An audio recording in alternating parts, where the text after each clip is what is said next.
Nacionalne Švetorusnacov u Srbiji včera večer označene u Šidu u kulturno-prosvetnim društve Đura Kiš.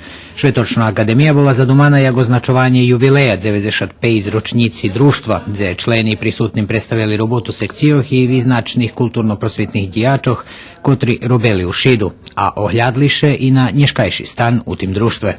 Máme veľa tu problemi u samim društvu, trebalo bi veľa toho robiť, no sredstva nam ograničenje, máme dovoljno sredstvo, ja ga povem, ali nas da vame še všetko to pomali porobi.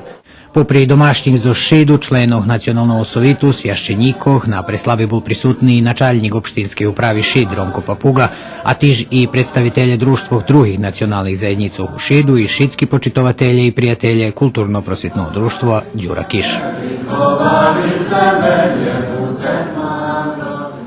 Včera u Novim Sadze u prostoriju Ruskog kulturnog centru otrimana preslava nacionalnog Švetorusnacuh. Najvekše Švetorusnacuh i toho roku tradicijno preslavene zoz špivanku i bešedu, a tiži zoz dodzeljovanjem pripoznanju.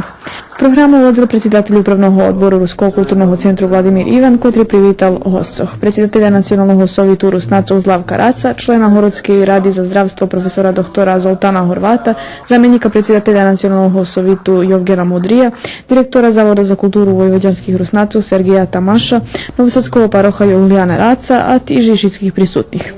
Direktorka Ruskog kulturnog centru Nataša Makaj Mudruh ste i na hodi pričitala esej o Rusnacuh, a na koncu preslavi uručila i pripoznanja šidskim kotri učestvovali u šorjovanju male sale Ruskog kulturnog centru.